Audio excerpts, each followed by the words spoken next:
Olá! Passamos a apresentar Direito e Literatura do Fato à Ficção, um projeto desenvolvido pelo Instituto de Hermenêutica Jurídica e que tem o apoio do Programa de Pós-Graduação em Direito da Unicinos e várias instituições comprometidas nesse estudo transdisciplinar das relações entre o direito e a literatura.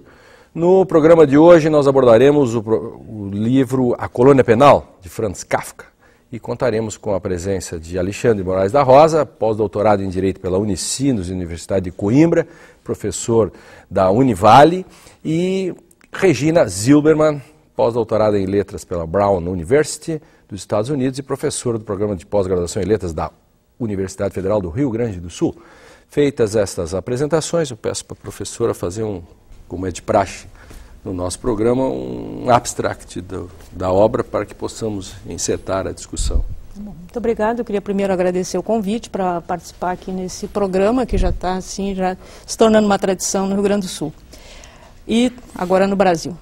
Bom, A Colônia Penal é um livro, é uma novela, ela é bastante curta, mas é bastante densa também e então tem mais de 60 páginas, no entanto ela discute questões fundamentais do problema vamos dizer assim, do funcionamento do julgamento de uma pessoa.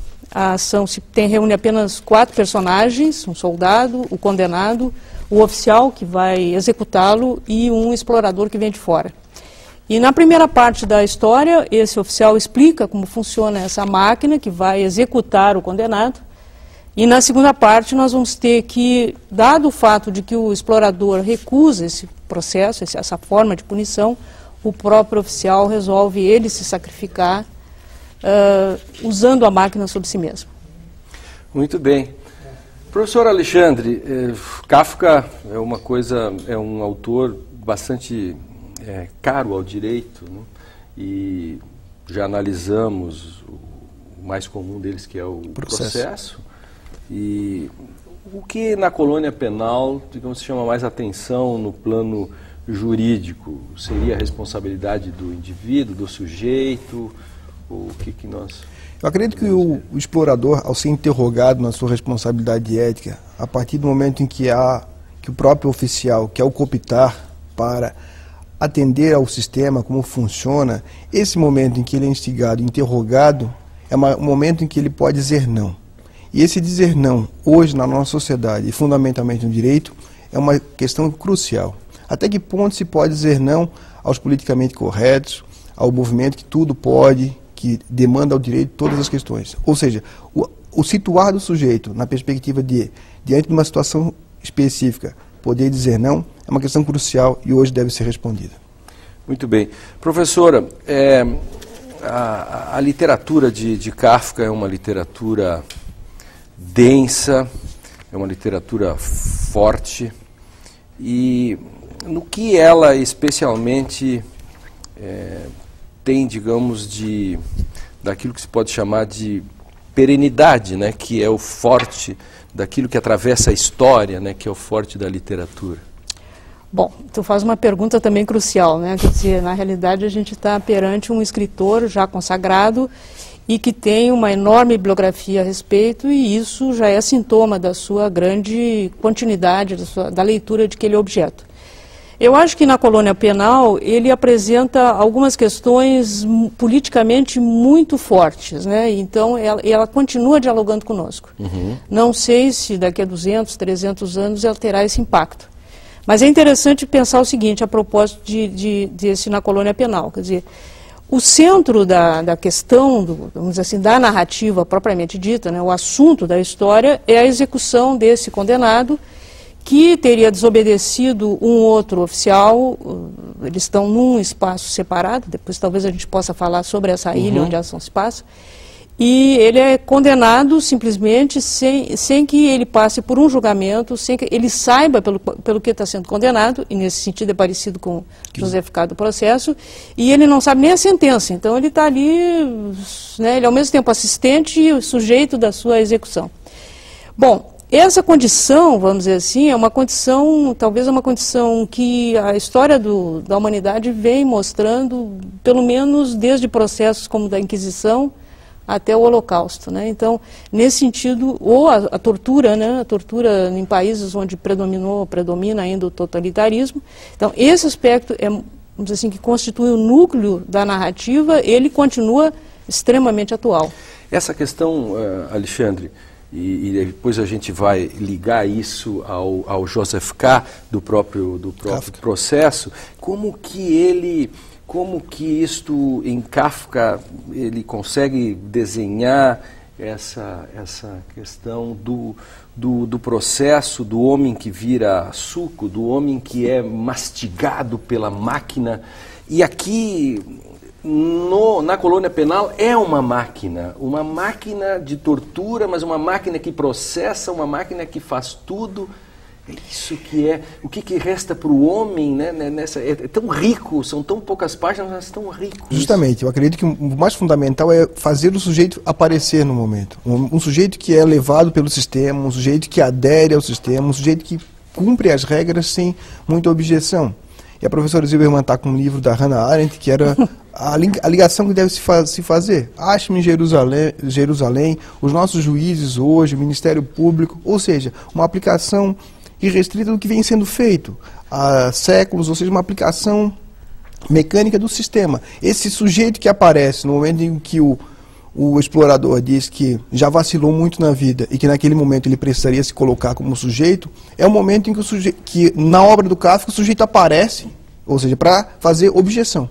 E essa objeção me parece alguma coisa que eu reitero, uma objeção que não é feita, uma objeção que precisa ser discutida. Até que ponto nós podemos assimilar e continuar aplicando as regras que o sistema nos impõe. E isso me parece extremamente relevante bom, enfim, nós estamos discutindo o livro, o conto Na Colônia Penal, do Franz Kafka,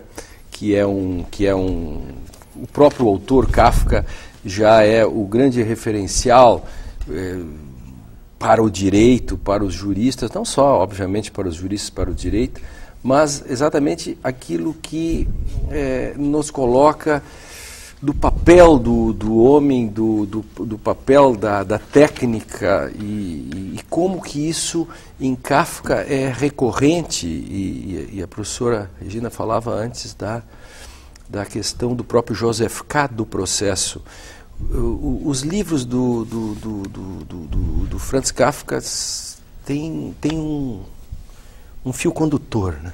Você pode dizer isso? Pode, eu acho que sim. Quer dizer, é difícil, é claro, tu grupar uma claro, obra que é tão algo diversificada, mas eu acho contra que sempre, o totalitarismo, contra... eu acho que pelo menos nessas obras mais conhecidas, que são a Metamorfose, a Colônia Penal, o Processo, o Castelo, há esse elemento, vamos dizer assim, do protagonista.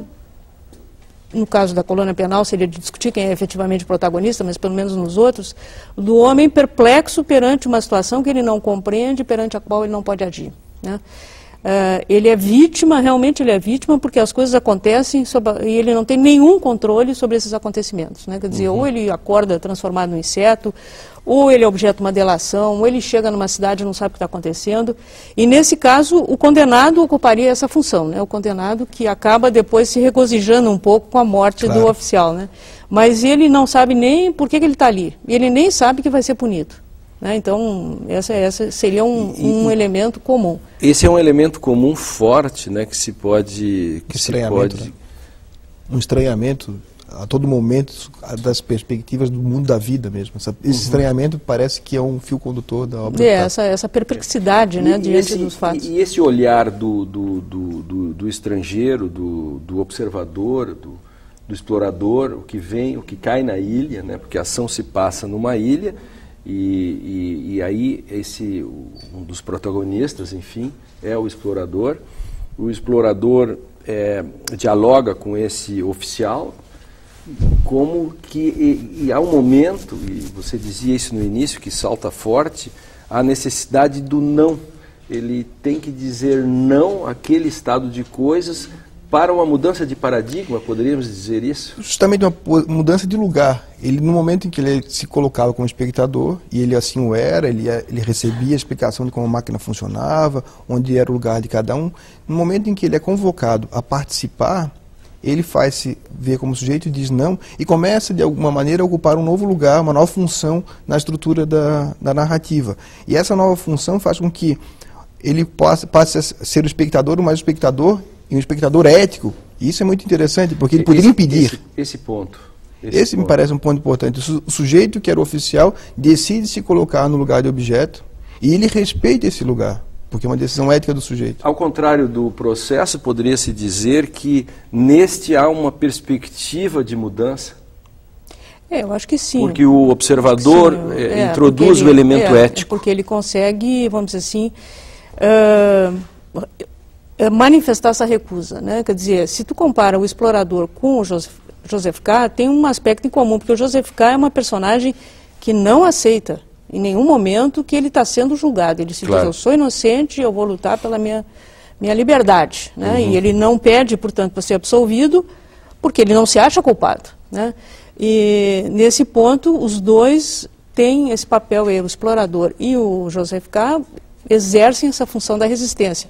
Só que no processo, que é até uma obra produzida depois dessa, né, escrita depois, ele acaba destruído por essa mesma máquina, que no caso do processo não é a máquina literalmente, mas é o sistema, né? Justamente. E o sistema, falar em sistema, em termos de processo e garantias, Alexandre,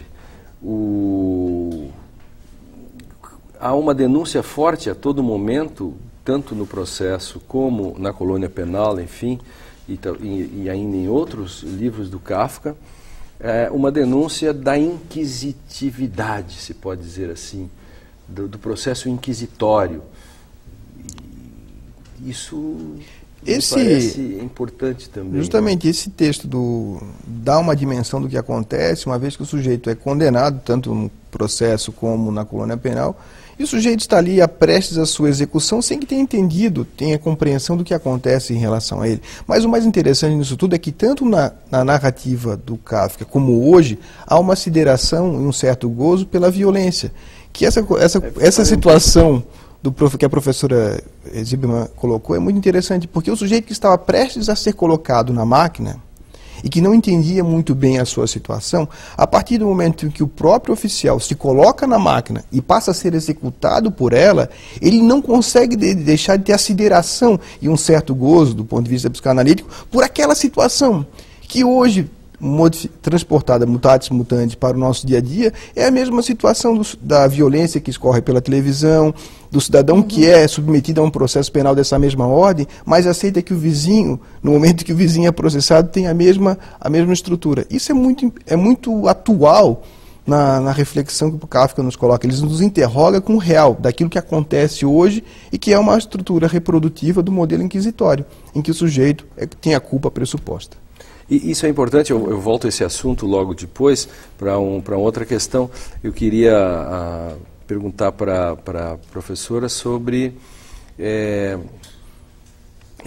sempre esta relação que nós temos, digamos, veja que dá a impressão assim, se nós pegarmos esses contos, desde Kafka, passando por Orwell e os vários aspectos, que o direito faz a parte suja, né, da história e a literatura faz a parte da denúncia. Digamos, transcendendo isso do Kafka, assim, e especificamente da colônia penal, transcendendo isso, né, o papel da literatura, né, no nosso mundo violento, contemporâneo.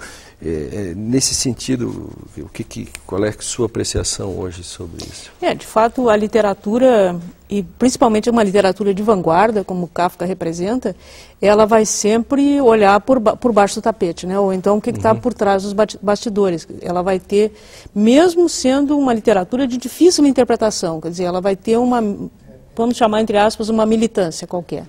Né? Quer dizer, mesmo que ele esteja experimentando no plano da linguagem, porque hoje a colônia penal não é um livro difícil, mas eu acredito que na época, assim como a Metamorfose, são livros que causam tal choque, impacto no leitor, que ele não sabe muito bem, a seu tempo, como se situar.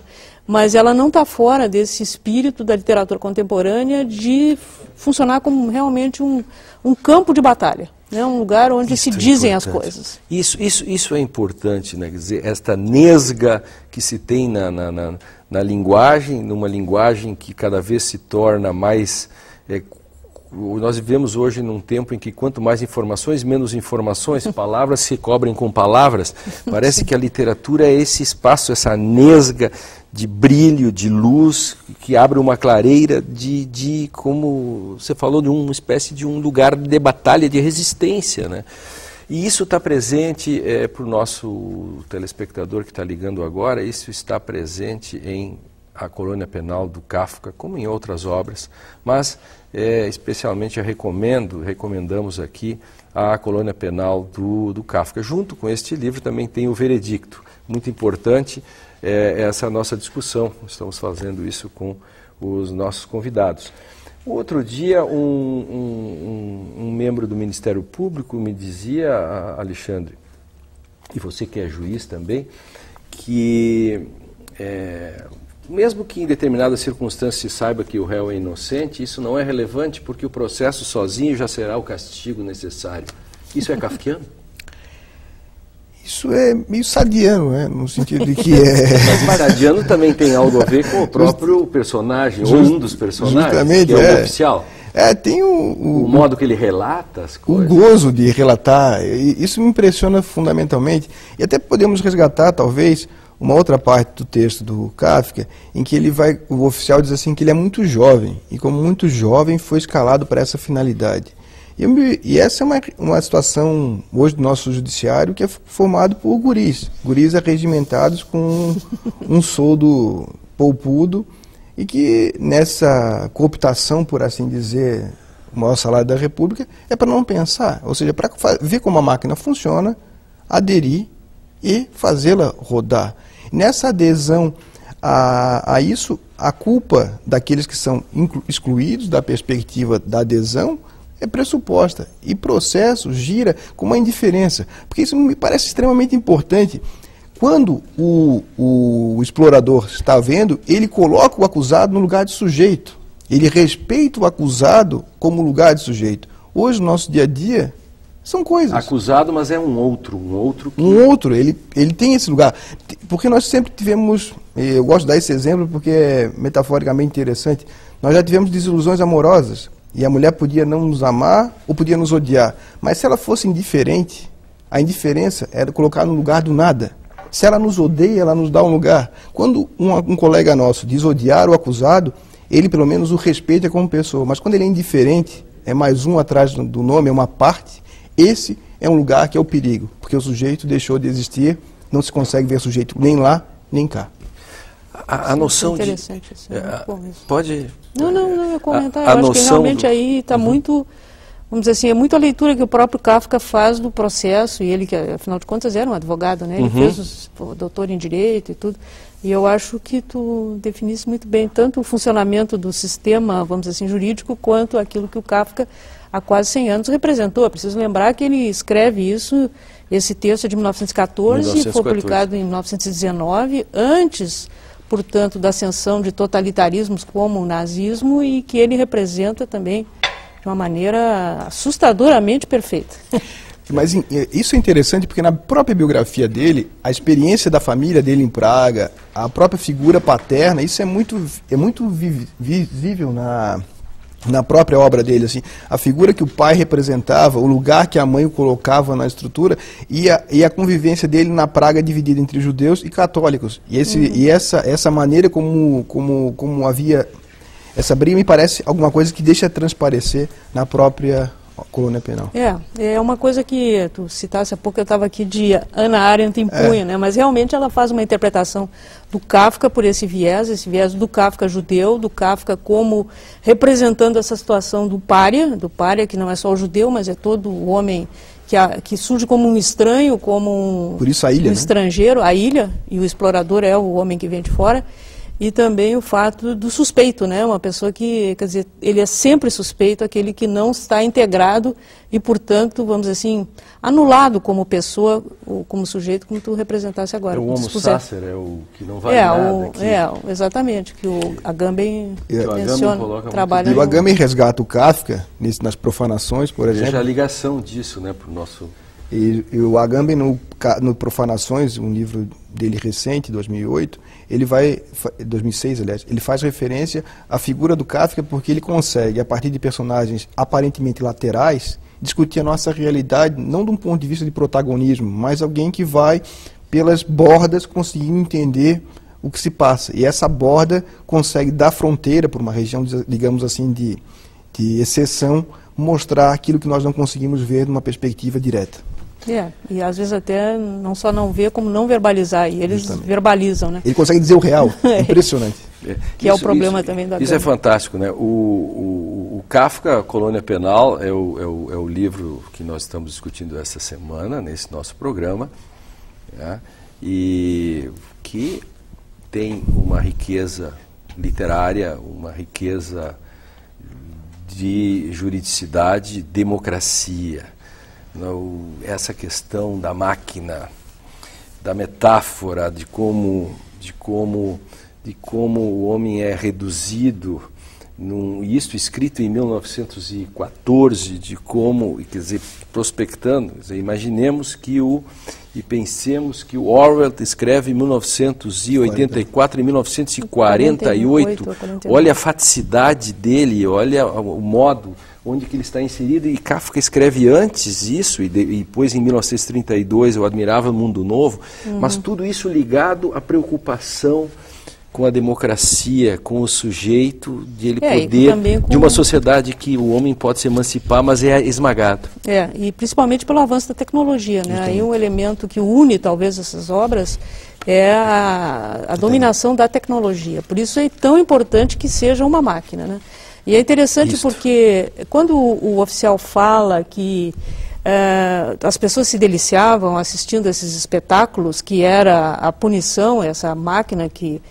Nossa, é uma representação... O Robert Crumb representa isso muito bem no livro dele. E as crianças tinham um lugar privilegiado para assistir mais de perto. A máquina esmaga o homem com uma espécie de um mansinho em cima dele, que todo mundo vibrava com aquilo. E a descrição, se a gente substitui essa descrição do funcionamento da máquina por um auto de fé, a gente vê que isso faz parte da história da humanidade. Mas, no caso, a máquina faz esse papel, né? E a máquina, de certa forma, se torna alegórica também do modo como nós, indivíduos, vamos sendo massacrados pela tecnologia. Aí vem a questão dos princípios epocais, quer dizer, se nós fizermos um esforço histórico, Alexandre, do eidos platônico, poesia aristotélica, ens creatum, cogito, eu penso, o eu absoluto, caímos a vontade do poder do Nietzsche, o último princípio epocal da modernidade, caímos aonde? Na era da técnica. Que é criticada por Heidegger de uma maneira especial e redundou no que redundou. Mas resgatando uma questão que a professora tocou, essa estrutura religiosa, de uma certa maneira, está presente no final do livro dele, numa parte em que normalmente não é lembrada, em que ele diz expressamente que estão esperando o comandante voltar, ou seja, isso é interessante. Ou seja, uma redenção, por assim dizer, e que acreditar e esperar. Que recoloca a questão jurídica em patamares religiosos e essa articulação que o direito de psicanálise consegue, direito de literatura consegue estabelecer, é fantástico. E até recomendo os livros que o André Caran Trindade organizou recentemente, que conseguem colocar vários textos em um livro específico, dialogando não só com uma possibilidade de direito e literatura, mas também com textos específicos. Direito e Literatura, da Livraria do Advogado, já são 2 volumes, justamente, organizados pelo André e pela Roberta. E pelo Copete, Alfredo. Pelo Alfredo, que acessando no site da Livraria do Advogado vai encontrar esse livro que trata já de uma coletânea de livros que são discutidos por temas como esse, né? Que é um assunto... Eu gostaria ainda de voltar a essa questão da profecia, porque realmente O Kafka é considerado um autor profético, né? Isso é uma coisa que está seguido na bibliografia dele, é outro tema que a Hannah Arendt discute, apresenta, expõe, né? Mas ele encerra por uma profecia, quer dizer, ele é como que fala sobre si mesmo, ele enuncia uma profecia, esse cara vai voltar, esse antigo comandante vai voltar, esse mundo da tecnologia não desapareceu, uma mera recusa do explorador, e o próprio Kafka é um autor profético nesse sentido. Nós estamos chegando próximos ao final. Eu queria que o Alexandre e a Regina me dissessem por que os meninos e meninas que estudam direito ou que estudam literatura ou que fazem letras, ou enfim, por que eles devem ler tudo, evidente, até rótulo de sabonete nós temos que ler em qualquer lugar. Mas por que ler Kafka, por exemplo, já que é o livro de hoje, A Colônia Penal, mas tantos outros do Kafka? Eu não concordo muito com ler tudo, não. Tem muita porcaria que não tem que ler mesmo, inclusive na lista dos mais vendidos da Veja. Sempre que lá tem que riscar da leitura normal. O que deve se ler... Às vezes um rótulo de sabonete é mais importante do que determinados livros de autoajuda, por exemplo. Sem dúvida. Inclusive os de autoajuda jurídica. E está cheio, né? Está cheio. Cultura manualesca. Cultura manualesca. Daqui uns dias vai ter um livro dizendo direito penal já mastigado. Papinha jurídica. Papinha jurídica, Ou seja, nós precisamos... A literatura fornece uma abertura, uma clareira, para entender, usando a metáfora, como a floresta funciona. E essa floresta é extremamente importante. Talvez a literatura nos dê a abertura para fugir da técnica do direito e, a partir dela, fazer metáfora. Ou seja, conseguir estabelecer um pensamento abstrato no direito e não só um pensamento de decoreba, de aplicação, de como ver a máquina funciona e fazê-la funcionar. E poder se postar como sujeito a partir dela. Essa questão da máquina sempre volta. Professora, temos 35 segundos. 35 segundos para eu elogiar o Kafka. Bom, eu acho que é uma leitura realmente imprescindível e eu acho que hoje, como o Kafka é um dos poucos autores que virou adjetivo, né? Isso é uma coisa, já é um lugar comum se dizer, a gente fala o kafkiano sem saber né, do que se trata. É mais do que o quixotesco, porque o quixotesco é uma personagem e eu acho que só para saber o sentido dessa palavra vale a pena ler o Kafka. Muito bem, eu agradeço a Regina, agradeço o Alexandre, nós debatemos, vá, compre, faça, peça emprestado, vá na biblioteca, vale a pena. Ainda o mundo tem saída, não tem problema nenhum. Eu agradeço a presença de vocês, agradeço a audiência dos nossos telespectadores de todo o Brasil, que nos acompanhem mais neste Direito e Literatura, esse projeto que é desenvolvido pelo IHJ, com apoio do Programa de Pós-Graduação em Direito da Unicinos. E informações, www.ihj.org.br, mande-nos cartas, e-mails, bilhetes, etc. No e-mail vai ihj.org.br, mande mesmo e diga o que você está achando, sugira novas leituras, sugira novos programas, estamos aí para trabalhar com vocês. Até breve.